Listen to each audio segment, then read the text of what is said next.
At 15:23 hours on August 12, 1940, Corporal Tommy Daniels crouched behind his 80mm anti-aircraft gun at Dover, watching a German WWII bomber diving through 18,000 feet. 22 years old, 14 days in combat, zero experience with what he was about to do. His right hand held a lit cigarette.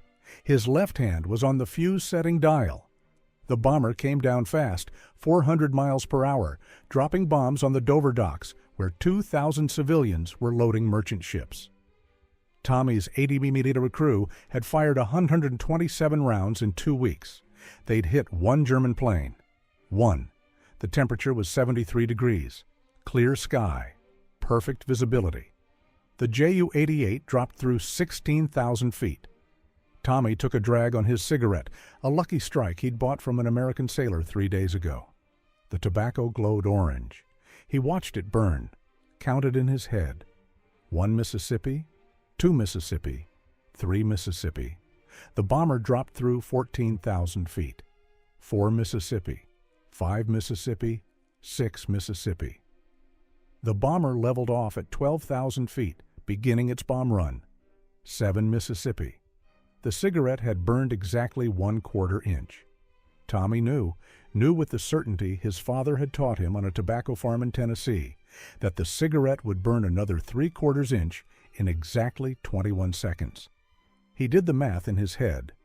Bomber altitude, 12,000 feet. Dive angle, 35 degrees. Speed, 400 mph. Time to intercept point, 18 seconds. He spun the fuse dial to position 7, not the altitude marking the manual said, but the position that matched 7 cigarette burn cycles.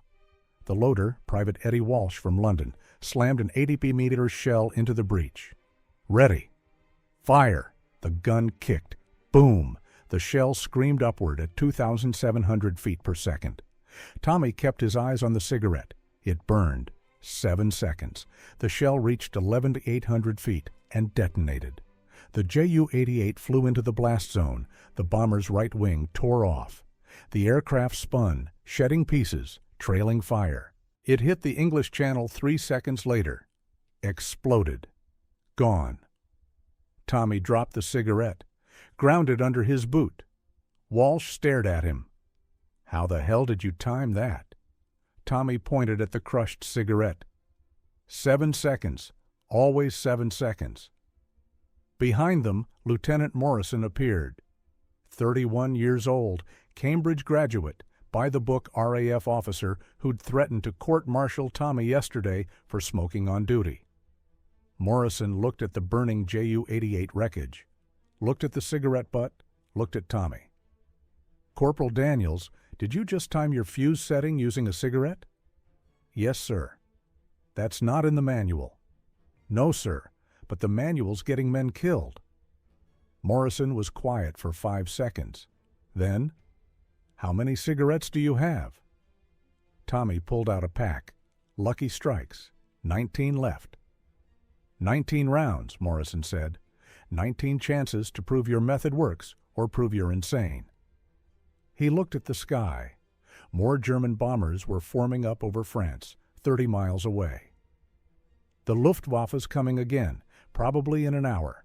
If your cigarette trick fails, if bombers get through because you're smoking instead of using proper fuse settings, I'll personally ensure you're shot for dereliction of duty. Clear?" "Clear, sir." "Then light up, Corporal, and pray your tobacco burns true." To understand how Tommy Daniels learned to time anti-aircraft fire with cigarettes, you need to go back to a Tennessee tobacco farm where time moved in 7-second intervals. Hardin County, Tennessee. June 1938. Tommy grew up on 20 acres of burley tobacco. His father, Robert Daniels, had been growing the crop since 1919, since he'd come back from the First World War with a French cigarette habit and a farmer's understanding of consistent burn rates. Robert timed everything by cigarettes. "Why you always smoking, Pa?" Tommy asked when he was 12, watching his father light up while checking the irrigation. Robert took a drag. "I ain't always smoking, boy. I'm always measuring. Watch." He held up the cigarette. "See this? Quarter inch of tobacco. Burns in exactly 7 seconds. Don't matter if it's hot or cold, wet or dry. 7 seconds. I can time the whole farm by it. He pointed across the field. Water pump runs 1 cigarette, 7 minutes. Barn curing takes 12 cigarettes, 84 minutes. Planting a row, 3 cigarettes, 21 minutes. But Pa, we got a clock in the house. Clocks break, watches stop. Sun moves different every season. But this? Robert held up the cigarette. This don't lie. Burn rate's mathematics. Can't argue with mathematics. Tommy learned. By 14, he could time anything by cigarette intervals. Planting, harvesting, curing, walking to town. Everything measured in 7-second increments. His mother hated it. You're teaching the boy to smoke. But Robert insisted it was education, not vice. By 18, Tommy could estimate time to within 2 seconds without looking at a clock. He'd never owned a watch, didn't need one. He had a pack of smokes and a lifetime of practice. Then Europe caught fire. September 1939. Germany invaded Poland. Britain and France declared war. Tommy didn't care much about European politics. Hardin County was a long way from Warsaw, but his best friend Jack Morrison said the RAF was recruiting Americans through Canada. They need gunners, Tommy. Pays decent, 3 square meals. And hell, it's an adventure. Tommy looked at his father's tobacco farm. 20 acres. Same 20 acres Robert had worked for 20 years. Same 20 acres Tommy would probably work for the next 40. Unless he didn't. October 1939. Tommy took the bus to Montreal. The RAF recruiter was a middle-aged squadron leader with a handlebar mustache and 3 metal ribbons. He looked at Tommy's application. Age? 19, sir. Education? High school, barely. Skills? Tommy thought about it. I can time things real accurate, and I'm good with my hands. The recruiter looked skeptical. Time things? Yes, sir. Down to about 2 seconds, without a watch. Prove it. The recruiter pulled out a stopwatch. I'll start this. You tell me when 60 seconds pass. No counting allowed. Tommy waited. Counted in his head. Cigarette intervals. 8 full intervals plus about 4 seconds. When he felt it was right, he said, now. The recruiter looked at the stopwatch. 59.2 seconds. He looked at Tommy with new interest. How'd you do that? My pa taught me. We time everything on the farm by cigarette burn rates. 7 seconds per quarter inch. I just multiply. Can you do it under stress? Loud noises? Explosions? Don't know, sir. Never tried. The recruiter stamped Tommy's papers. You're going to anti-aircraft gunnery school. We need men who can time shells. Most of our gunners can't hit a barn from inside the barn. Maybe you'll be different. By March 1940, Tommy was at RAF Boscombe Down, learning to operate the 3.7-inch anti-aircraft gun. The British called it the 80mm after the German gun of similar size. 8 weeks of training, loading, aiming, fuse setting, trajectory calculation. Tommy was good at all of it. The instructors noticed. Daniels, you're tracking targets faster than men with twice your experience, Chief Instructor Hawkins said after a training exercise.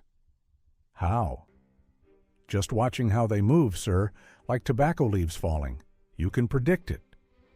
Tobacco leaves? Yes, sir. They fall in curves. Wind affects them. Gravity pulls them. Bombers are heavier, but the principle's the same. Hawkins stared at him. You're comparing German bombers to tobacco leaves. Yes, sir. That's the strangest thing I've heard all week. Keep doing it. By July 1940, Tommy was at Dover, gun position 3, right on the White Cliffs, staring across the channel at occupied France 22 miles away. The Germans were massing for invasion. Dover was the first target. Every day brought bombers. Heinkel 111s, Junkers 88s, Dornier 17s. Every day brought casualties. Every day, Tommy's gun fired dozens of rounds, and hit nothing. The problem wasn't the gunners, it wasn't the aim, it wasn't courage. The problem was the fuses. The 3.7-inch anti-aircraft shell weighed 28 pounds. It contained 1.6 pounds of high explosive. It left the barrel at 2,700 feet per second. It could reach 25,000 feet, and it was supposed to explode at exactly the altitude you set on the mechanical time fuse. Except it didn't. The fuses were manufactured at 4 factories across England, all running at maximum capacity, all cutting corners to meet demand. Quality control was a luxury Britain couldn't afford in 1940. So the fuses, mechanical clockwork devices that were supposed to tick down with perfect precision, varied wildly. Set a fuse for 15,000 feet, and it might explode at 12,000, or 18,000, or not at all. The statistics from July 1940 told the story. Dover's anti-aircraft batteries fired 4,200 rounds at German bombers. They scored 6 confirmed hits. 6. That's a 0.14% hit rate, 1 hit per 700 rounds fired. The Germans flew through British flak like it was a light rain, and while the flak missed, the bombs didn't. July 23, 1940. 18 Heinkel 111s bombed Dover docks at midday. Tommy's gun position fired 23 rounds, 0 hits. The Heinkels hit the docks, destroyed 2 freighters, killed 19 dock workers, wounded 67. July 29, 1940. Night raid, 12 Junkers 88s. Tommy's crew fired 15 rounds in darkness, aiming by searchlight. 0 hits. The Junkers hit a residential area, killed 8 civilians, 3 of them children. August 3, 1940, 24 Dornier 17s. Morning raid, perfect visibility. Tommy's crew fired 32 rounds.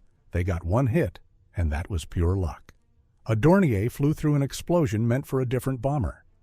The shell burst 200 feet behind the intended target, but caught the Dornier's tail. The bomber crashed into the channel.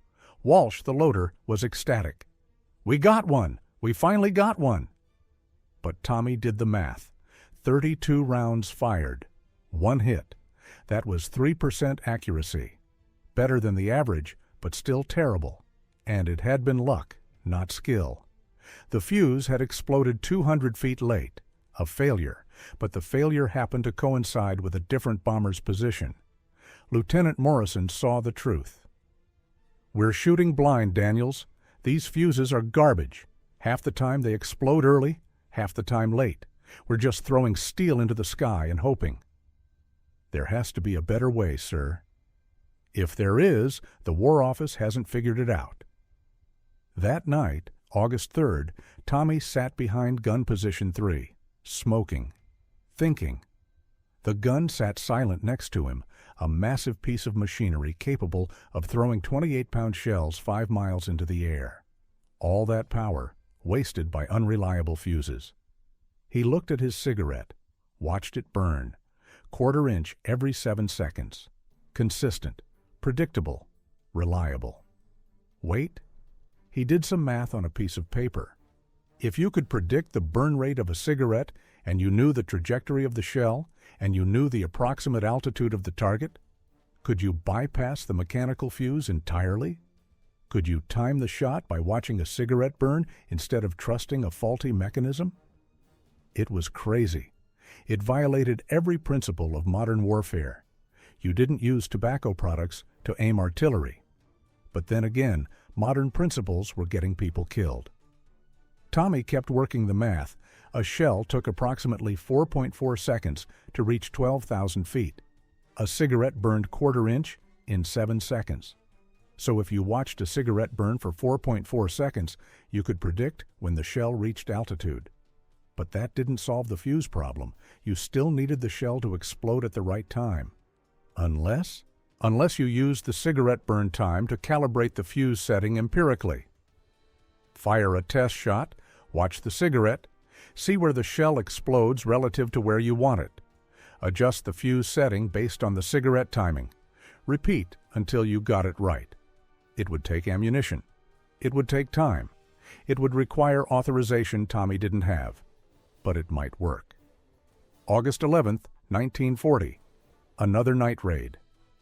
23 Heinkel 111s came in at 2200 hours, bombing by moonlight. The sky lit up with searchlights and tracer fire. Tommy's crew fired 18 rounds, 18 shells screaming into the darkness, each one supposedly timed to explode at precisely the right altitude. 0 hits, not one. The Heinkels hit the docks, killed 14 men, wounded 42, burned 3 merchant ships loaded with supplies for London. Tommy watched the ships burn and felt something inside him crack. 18 shots, 18 chances to stop this, 18 failures. After the raid at 2330 hours, Tommy sat alone behind gun position 3, smoking. The gun sat silent next to him, barrel still warm from firing. Around him, Dover burned. He could smell the smoke, wood, fuel, rubber, flesh, the smell of failure. He lit another cigarette. Lucky strike. American tobacco. He'd bought a carton from a Yankee sailor 3 days ago. 20 packs, 400 cigarettes. He'd smoked maybe 20 so far. The cigarette glowed. Tommy watched it. Counted automatically. 7 seconds. Quarter inch of tobacco ash fell. He thought about his father's farm, about Robert Daniels timing irrigation by cigarettes. 7-minute intervals. Perfectly consistent. More reliable than any clock. Tommy looked at the fuse setting dial on the gun. Mechanical. Supposedly precise. Actually garbage. A mechanical device that was supposed to count down seconds but couldn't do it consistently. But a cigarette? A cigarette could count seconds. 7 at a time. Over and over. Perfectly. He pulled out a notebook. Started doing math. Shell velocity, 2,700 feet per second. Time to 12,000 feet, approximately 4.4 seconds. Time to 15,000 feet, approximately 5.6 seconds. Time to 18,000 feet, approximately 6.7 seconds. Cigarette burn rate, 7 seconds per quarter inch. 4 intervals to reach 12,000 feet, 4.4 seconds. 6 intervals to reach 15,000 feet, 5.6 seconds. 7 intervals to reach 18,000 feet, 6.7 seconds. What if, and this was the crazy part, what if you set the fuse dial not by altitude markings, but by cigarette intervals? What if Mark 7 on the dial corresponded to 7 seconds of cigarette burn, which corresponded to 12,000 feet? You'd have to test it, fire a shell, watch a cigarette burn, see where the explosion actually occurred. Adjust the fuse setting based on observation, not specification. It was empirical gunnery, using tobacco as a timing reference instead of trusting faulty mechanical fuses. Tommy stared at his notebook. The math worked, in theory, but theory didn't kill German bombers. Only testing would prove if this was brilliant or suicidal. At 800 hours on August 12th, Tommy approached Lieutenant Morrison. Morrison was 31, Cambridge educated, a man who believed in proper procedures and regulations. He was also a man who'd watched his guns miss target after target for 2 weeks straight. "Sir, request permission to test alternative fuse calibration methods." Morrison looked up from his paperwork. "Alternative methods?" "Yes, sir. I think I can improve our hit rate." "Daniels, the fuse settings are standardized by the War Office. You can't just—" "Sir," Tommy interrupted. "Bad form, but necessary. We fired 18 rounds last night. 0 hits. The docks are burning. 14 men are dead. The fuses don't work." Morrison's jaw tightened. "I'm aware of our performance, Corporal." "Then let me try something different, sir. 1 test, 5 rounds. If it doesn't work, I'll shut up and follow the book. But if it does work—" Tommy met Morrison's eyes. "If it does work, we might actually hit something." Morrison was quiet for 10 seconds. Then, "What's your method?" "I'd rather show you, sir, during the next raid." "That's not an answer." "Sir, if I explain it, you'll think I'm insane and deny the request. Let me prove it works first." Morrison stared at him. "You're asking me to authorize unauthorized gunnery procedures based on a method you won't explain." "Yes, sir." "That's the most insubordinate thing I've heard all week." Morrison pulled out a cigarette, lit it, took a drag. You get one test, 5 rounds. If this fails, if bombers get through because you're experimenting instead of following procedure, I'll have you court-martialed. Clear? Clear, sir. Good. Now get back to your gun and wait for the Germans. The Germans came at 15:20 hours. 6 Junkers 88s flying at 16,000 feet, heading straight for Dover docks. Morrison ordered all guns to fire. Standard procedure: set fuses to Mark 23 for 16,000 feet. Tommy's crew loaded. Walsh slammed an 80mm shell into the breech. Ready! Morrison stood behind gun position 3, watching. Tommy looked at the fuse dial. Mark 23, the standard setting. He'd used that setting a dozen times in the past week. It never worked. The shells either exploded early or late, never at the right altitude. Tommy made his decision. He pulled out a Lucky Strike, lit it with a match, took a drag, watched the tobacco glow. "Corporal, what the hell are you doing?" Morrison's voice was sharp. "Testing my method, sir." Tommy counted in his head. The cigarette burned. 7 seconds. Quarter-inch of ash fell. He set the fuse dial to Mark 7, not the altitude setting, but the timing setting based on cigarette burn. "That's not the correct setting," Morrison said. "No, sir, it's not." "Fire anyway, sir?" Walsh looked confused but ready. "Fire," Tommy said. The gun boomed. The shell screamed upward. Tommy watched the cigarette, kept counting. 7 seconds. The shell reached altitude and detonated, 300 feet in front of the lead Ju-88. Close, closer than any of their previous shots, but not a hit. Morrison exhaled. "You missed."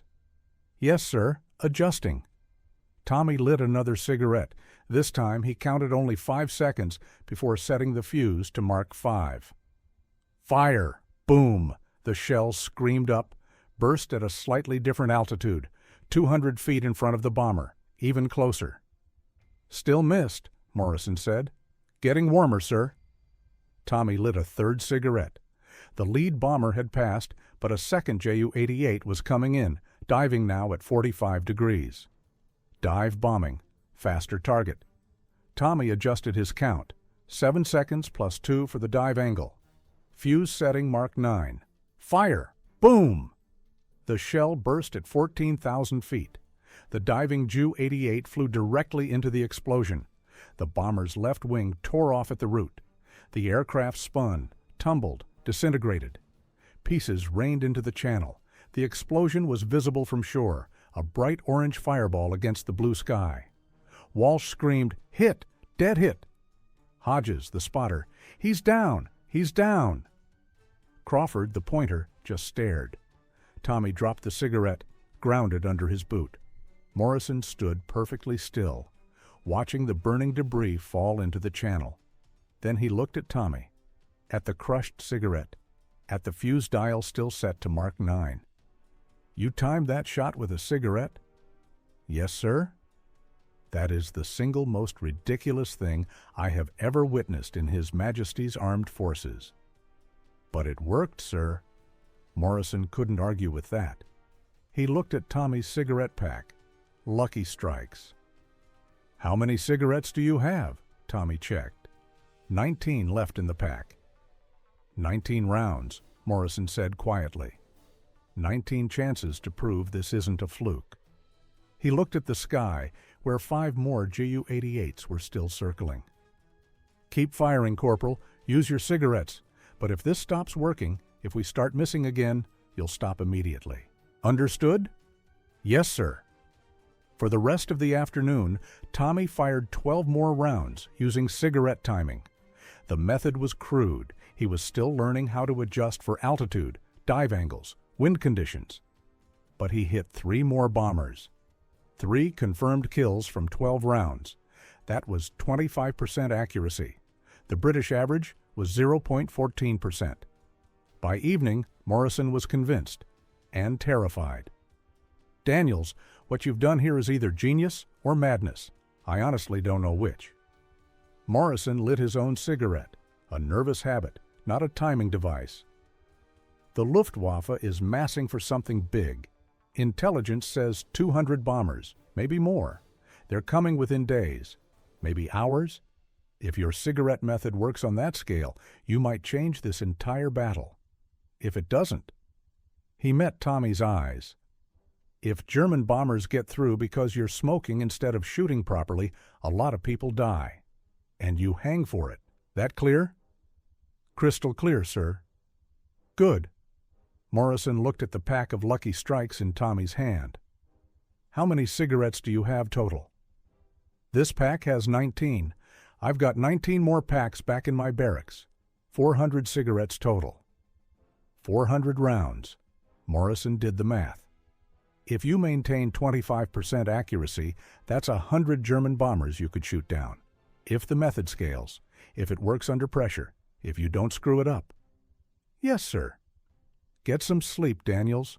Tomorrow we find out if you're a hero or a madman. Tommy went back to his barracks, lay in his bunk, couldn't sleep. He kept thinking about 7-second intervals, about his father's farm, about tobacco burning at predictable rates, about 400 cigarettes and 200 German bombers. At 0600 hours on August 15th, Morrison woke him. They're coming.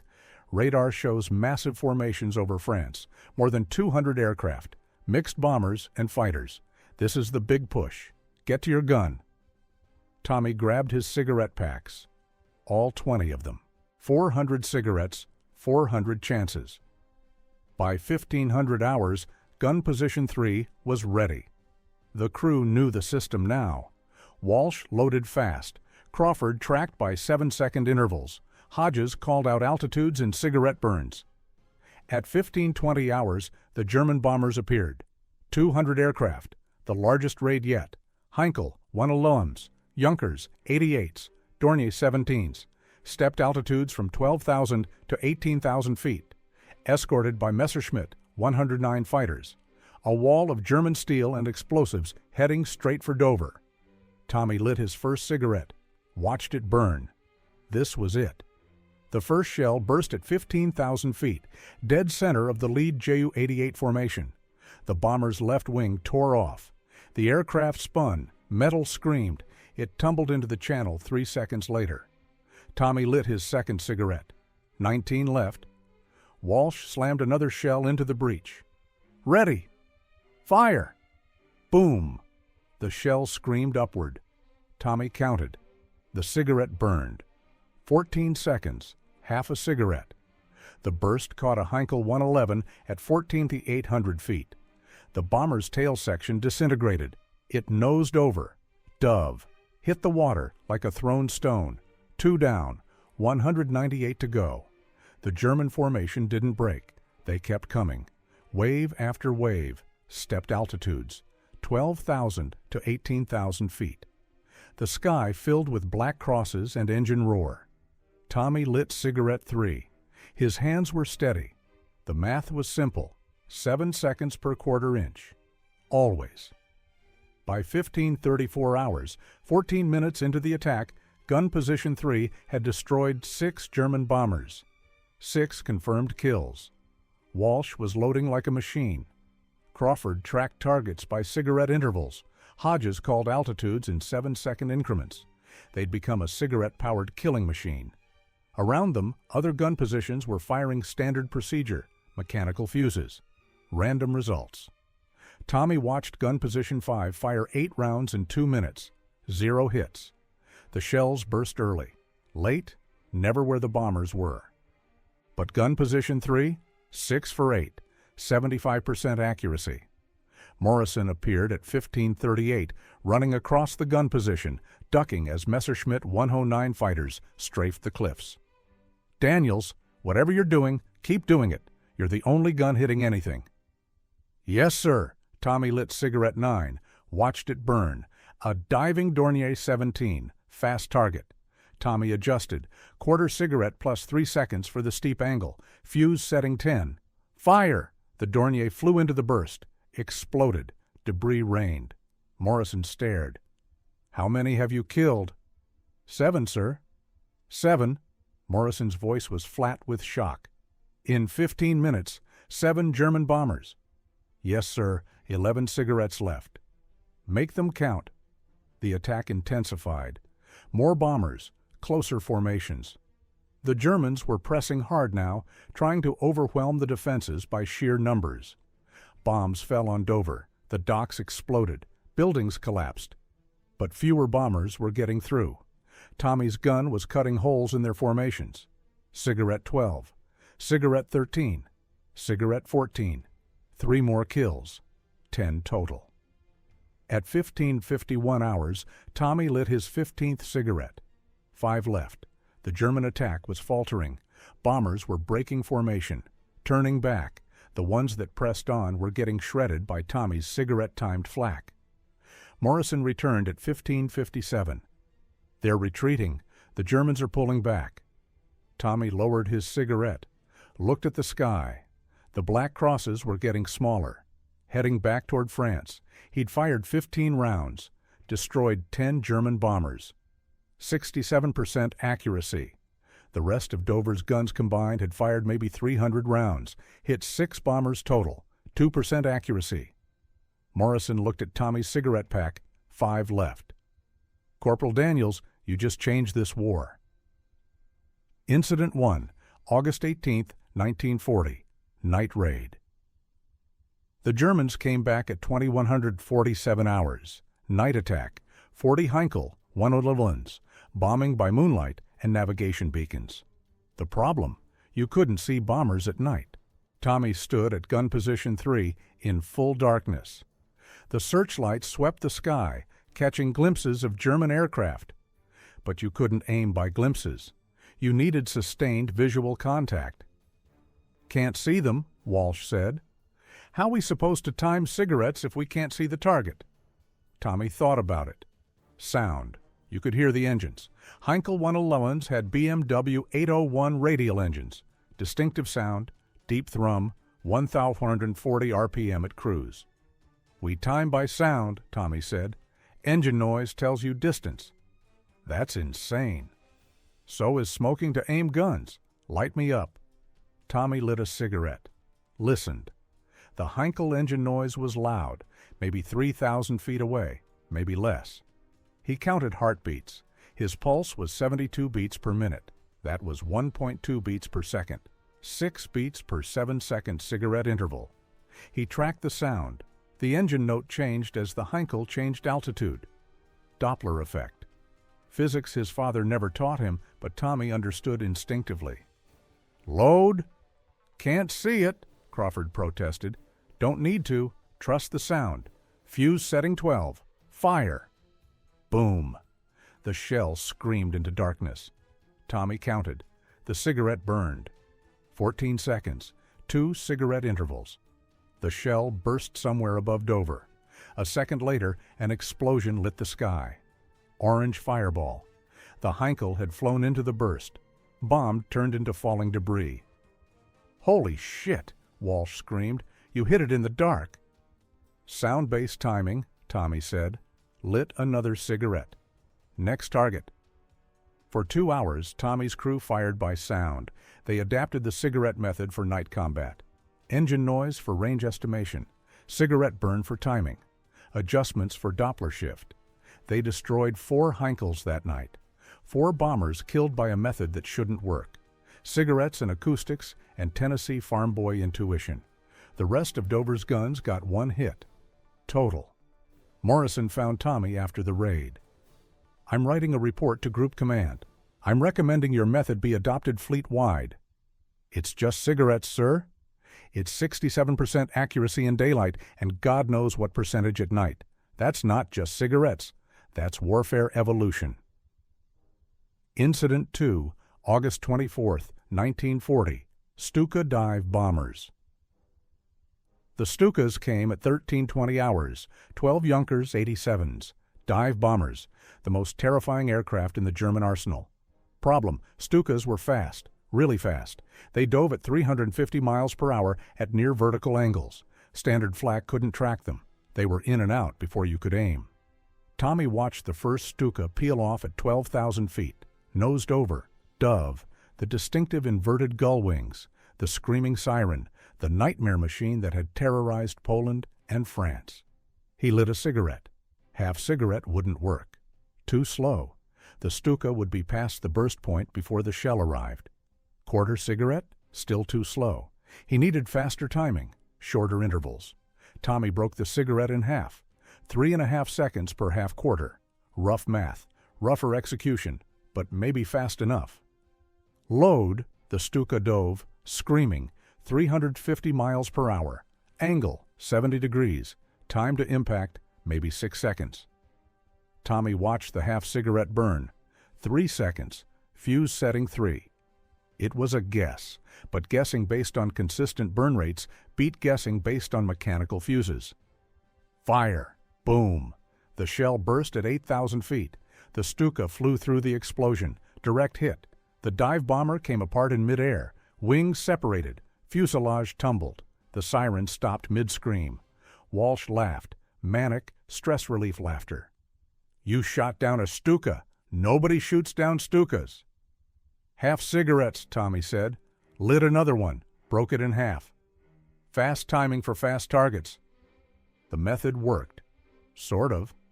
Tommy destroyed 6 Stukas that day using half cigarette timing. The other 6 got through.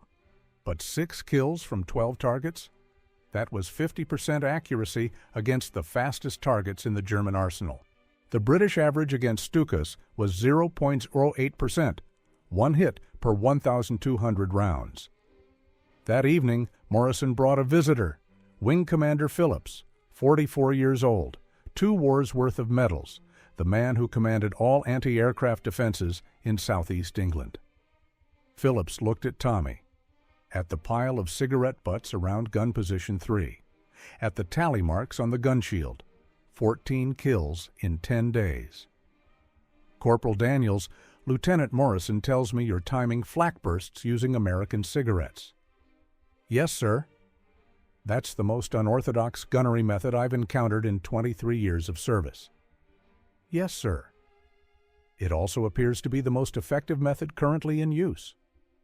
Phillips pulled out a notebook. "I'm authorizing immediate distribution of your technique to all anti-aircraft batteries in the Dover Command. You'll train gun crews personally, starting tomorrow." "Sir, I'm not an instructor." "You are now. That's an order." Incident 3, September 7th, 1940, Black Saturday. September 7th was the day the Germans tried to burn London. 348 German bombers, 617 fighters, the largest air attack in history. They came in waves starting at 1700 hours. Target, London's East End. Objective, kill enough civilians to force British surrender. Tommy wasn't at Dover anymore. Phillips had moved him to gun position 12 at Croydon, south of London, closer to the capital, better position to protect the city. And he'd given Tommy 11 other gun crews, 12 guns total, all using cigarette timing. The German bombers came in stepped waves, 12,000 to 18,000 feet.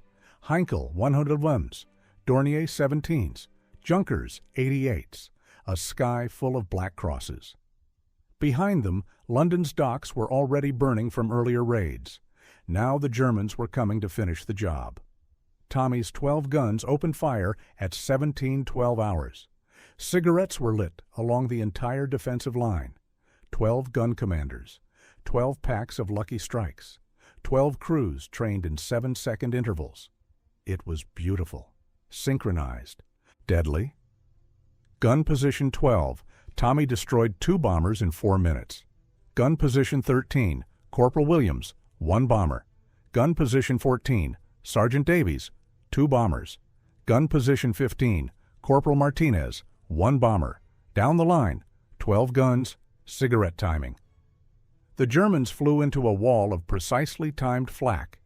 In 30 minutes, Tommy's cigarette-timed guns destroyed 14 German bombers. 14 confirmed kills. The German formation broke up, scattered, lost cohesion. Fewer bombs hit London because bombers were dodging, diving, running instead of maintaining steady bomb runs. The rest of the anti-aircraft defenses around London, 60-plus gun positions using standard methods, destroyed 11 bombers total. 12 cigarette-timed guns killed 14. 60 standard guns killed 11. Wing Commander Phillips was present, watching from the command post. After the raid, he found Tommy. "Corporal Daniels, you and your cigarette gunners just saved hundreds of civilian lives, maybe thousands." "Just doing our job, sir." "No, you're doing something nobody's ever done before." Phillips looked at the burning sky where 14 German bombers had fallen. "I'm putting you in for a decoration, Distinguished Conduct Medal, and I'm expanding your program. Every anti-aircraft gun in England will learn cigarette timing." Tommy looked at his empty cigarette pack. 20 rounds fired. 4 bombers destroyed personally. He'd need more cigarettes. "Sir, we're going to need a bigger supply of Lucky Strikes." Phillips almost smiled. "I'll arrange a bulk order from the Americans." Incident 4, September 15, 1940. The Mistake. September 15th. The day historians would later call the climax of the Battle of Britain, the day the Luftwaffe threw everything at London in one last desperate attempt to break British resistance. 200 bombers, 600 fighters, multiple waves, all day. Tommy's guns were ready, cigarettes distributed, 12 gun crews trained and confident. They'd killed 28 German bombers in 8 days. 28. The cigarette method had proven itself beyond doubt. But Tommy had never accounted for one variable: wind.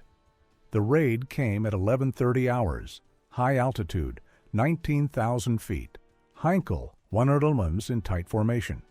Tommy lit a cigarette, calculated the timing. 3/4 cigarette burn, 21 seconds. Fuse setting, 21. Altitude, 19,000 feet. Load, fire! The shell screamed upward. Tommy counted. The cigarette burned. 21 seconds. The shell should burst at 19,000 feet, directly in the path of the Heinkel Formation. Except there was a crosswind, 40 miles per hour at altitude. Tommy hadn't accounted for it. The shell drifted. The burst happened at 19,000 feet, but 200 feet east of the target. Miss. The Heinkel Formation flew through untouched. They dropped their bombs on Battersea. 8 civilians died. 43 wounded. 3 buildings collapsed. Tommy stood at his gun, hands shaking. Not from fear, from rage at himself. He'd miscalculated, failed to account for high-altitude wind. 8 people were dead because he'd relied on cigarettes without adjusting for atmospheric conditions. Morrison found him after the raid. Tommy was sitting behind the gun, smoking, staring at nothing. "Daniels, what happened?" "Wind. Didn't account for crosswind. Shell drifted." "1 miss. You've made dozens of hits." 8 people died." Tommy's voice was flat. 8 civilians are dead because I didn't do the math right." Morrison sat down next to him. "You've killed 31 German bombers in 5 weeks. 31. You've probably saved 300 civilians. Maybe more. 1 miss doesn't erase that." "Tell that to the 8 people in Battersea." "I can't. They're dead. But I can tell the 300 who are alive because you learned to time flak with cigarettes." Morrison lit his own cigarette. "War's not about perfection, Corporal. It's about doing more good than harm. You've done more good in 5 weeks than most soldiers do in 5 years. Tommy was quiet. Then, "Need to add wind correction factors, different adjustments for different altitudes. Higher altitude means stronger crosswinds." "Figure it out, then teach the other crews." Tommy worked it out that evening. Wind correction factors based on altitude: 12,000 feet, negligible wind correction, 15,000 feet, half-second adjustment for crosswind, 18,000 plus feet, full second adjustment for crosswind. It was crude, but it was better than ignoring wind entirely. The next raid came September 18th, 40 Heinkel 111s at 18,000 feet. Strong crosswind. Tommy adjusted his cigarette timing by 1 full second. Fuse setting 22 instead of 21. The shell burst dead center of the formation, destroyed 2 Heinkels with 1 shot. The method worked, with wind corrections. 8 people had died teaching Tommy that lesson. He never forgot them. Enemy reaction. Luftwaffe pilot interrogation. On September 21st, British fighters shot down a Heinkel 111 over Kent. The pilot, Hauptmann Klaus Weber, survived the crash. He was captured, transferred to interrogation facility at Cockfosters. The interrogator was Flight Lieutenant Harris, 52 years old, Intelligence Corps. He'd been questioning German prisoners for 4 months. Harris, Hauptmann Weber, you've flown 17 missions over England. Have you noticed any changes in British anti-aircraft effectiveness? Weber. Pause. Yes, something changed in mid-August. Harris. Explain. Weber. Before August, British flak was random. Shells burst early or late, rarely at correct altitude, easy to fly through. After August, suddenly very precise. Shells burst exactly at bomber altitude. Many losses. Harris. Any theories on why this changed? Weber. Longer pause. We don't know. Our intelligence says British timing fuses are poor quality, mass production problems. But something changed. Now the flak bursts are more accurate than German flak. We've lost 43 bombers to British anti-aircraft fire in 5 weeks. Before August, we lost 6 bombers in entire July. Harris. That's a significant increase. Weber. It's catastrophic. In my squadron, we've lost 8 aircraft to flak. 8. That's more than we lost to RAF fighters. The men are frightened. They call it magic flak. The shells know where we are. Harris. Magic? Weber. We can't explain it. British fuses were unreliable. Now they're perfect. How? What changed? Harris didn't answer, but he wrote in his report, "Enemy is unaware that improved British AA accuracy is due to unorthodox timing method. Prisoner believes mechanical fuses were improved. Reality is far stranger. Recommend continued secrecy around cigarette timing method to maintain tactical surprise." The Germans never figured it out. They spent resources trying to improve their own flak fuses, thinking the British had made a technological breakthrough. They never suspected the British had bypassed technology entirely in favor of Tennessee farm boy intuition and American tobacco. Consequences. Official adoption. On September 28th, Wing Commander Phillips called Tommy to headquarters. Also present, Air Chief Marshal Hugh Dowding, commander of RAF Fighter Command, the man responsible for winning the Battle of Britain. Dowding was 58 years old, gray hair, hard eyes, 3 decades of military service. He looked at Tommy like a scientist examining an unexpected result. "Corporal Daniels, I've read the reports. 38 German bombers destroyed using cigarette timing. Is this accurate?" "Yes, sir. 38 confirmed." "And the method involves lighting cigarettes to time fuse settings." "Yes, sir." "That's absurd." "Yes, sir, but it works." Dowding was quiet for 5 seconds. "Explain the physics," Tommy explained. 7-second burn rates, consistent tobacco burn, empirical fuse calibration, wind corrections, sound-based night timing, half-cigarette intervals for fast targets. Dowding listened, didn't interrupt. When Tommy finished, Dowding looked at Phillips. "This is the most ridiculous thing I've heard in 30 years of service." "Yes, sir," Phillips agreed. "It's also the most effective anti-aircraft method currently available." "Yes, sir," Dowding turned back to Tommy. "I'm authorizing immediate fleet-wide implementation. All anti-aircraft batteries will receive cigarette timing training. I'm also authorizing procurement of," he checked his notes, 4,000 packs of Lucky Strike cigarettes from American suppliers, paid for by His Majesty's government. Tommy tried not to smile. "Thank you, sir." "Don't thank me, Corporal. This is the strangest procurement order I've ever signed. But if it saves lives, I'll procure dancing monkeys if necessary." Dowding stood. You're being promoted to sergeant. You'll spend the next 6 months training anti-aircraft crews across England. After that, back to Dover. Understood?" "Yes, sir." Dismissed. Outside, Morrison was waiting. "Well?" "I'm training the entire RAF how to smoke and shoot." Morrison laughed. First time Tommy had heard him laugh in months. "Your father would be proud, teaching the British Empire to use tobacco for warfare. Pa always said cigarettes don't lie." He was right. Statistics and impact.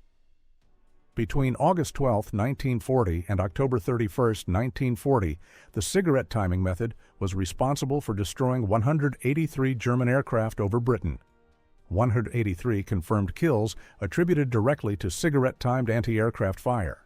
The numbers before and after told the story. Before cigarette timing, June-August 11, 1940. British AA guns fired, 18,400 rounds. German aircraft destroyed, 34. Hit rate, 0.18%. Average rounds to kill, 540 rounds. After cigarette timing, August 12, October 31, 1940. Cigarette-timed guns fired, 4,200 rounds. German aircraft destroyed, 183. Hit rate, 4.4%. Average rounds to kill, 23 rounds. The method was 24 times more effective than mechanical fuses. More importantly, German bomber losses forced the Luftwaffe to change tactics. They switched from daylight raids to night raids. Night raids were less accurate, fewer civilian casualties, less strategic damage. Britain survived the Blitz in part because German bombers couldn't operate in daylight without sustaining unacceptable losses. And a significant portion of those losses came from a Tennessee tobacco farmer's son who understood that cigarettes burn at consistent 7-second intervals. The procurement order eventually reached 12,000 packs of Lucky Strikes, distributed to 47 anti-aircraft batteries across Britain. British gunners joked that they were smoking the Luftwaffe to death. German prisoners reported that bomber crews feared British flak more than British fighters. By November 1940, the Battle of Britain was effectively over. The Germans had lost. Britain had survived. Tommy's cigarette timing wasn't the only factor, but it was a factor. A strange, unexpected, tobacco-powered factor. Recognition. On December 15, 1940, Sergeant Thomas Daniels received the Distinguished Conduct Medal in a ceremony at Dover Castle. The citation read, "For exceptional bravery and innovative tactical thinking in the face of enemy action." Sergeant Daniels developed and implemented an unorthodox anti-aircraft timing method that resulted in the destruction of 38 enemy aircraft and saved countless civilian lives. His method was subsequently adopted throughout British anti-aircraft defenses and contributed significantly to the successful defense of Britain during the summer and autumn of 1940. Tommy stood at attention while Air Chief Marshal Dowding pinned the medal to his chest. The entire ceremony lasted 7 minutes. Tommy knew because he counted cigarette intervals. 7 minutes was exactly 1 cigarette burn. After the ceremony, his crew, Walsh, Crawford, Hodges, found him. "Sergeant Daniels," Walsh said formally, then grinned. "Sergeant Smoke." The nickname stuck. For the rest of the war, Tommy was known as Sergeant Smoke, or just Smokes, the man who timed artillery with tobacco.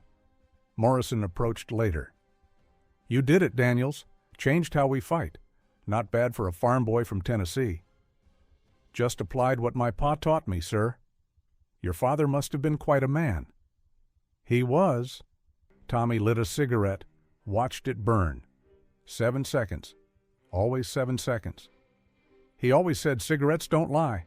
Turns out he was right about that." Aftermath. The war ended in 1945. Tommy served the entire duration, promoted to lieutenant in 1943, served in North Africa, Italy, France. But he never returned to anti-aircraft duty. The cigarette timing method had been refined and institutionalized by 1942. Newer proximity fuses made the method obsolete by 1943. But for 2 critical years, 1940 and 1941, Cigarette timing was the most effective anti-aircraft method the British had. Tommy returned to Tennessee in November 1945. He was 27 years old, carrying a Distinguished Conduct Medal, a lieutenant's commission, and memories of 38 German bombers falling from British skies. His father's tobacco farm was still there, still 20 acres, still growing burley tobacco. Tommy took it over, worked it for 40 years, married in 1947, had 3 kids, 2 boys, 1 girl. None of them became soldiers. All of them learned to time things by cigarettes. Tommy never smoked again after the war. Not once. People asked why. After all, cigarettes had saved his life and the lives of countless others. He'd say, cigarettes were tools. You don't use tools for pleasure, you use them for work. War's over. Don't need the tools anymore. He died in 1991, age 73, on the same tobacco farm where he'd learned about 7-second intervals. His obituary in the Hardin County Herald was 8 sentences. It mentioned his tobacco farm. It mentioned his Distinguished Conduct Medal. It mentioned he'd served in World War II. It didn't mention 38 German bombers. It didn't mention cigarette timing. It didn't mention that a Tennessee farm boy had changed anti-aircraft warfare with American tobacco and elementary mathematics. The people who survived the Battle of Britain knew that was enough. Legacy. Modern anti-aircraft weapons don't use cigarette timing.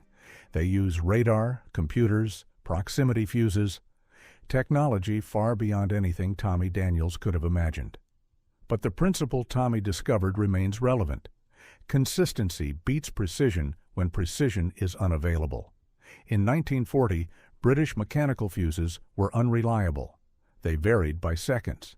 Cigarettes didn't vary. 7 seconds per quarter inch. Every time, no exceptions.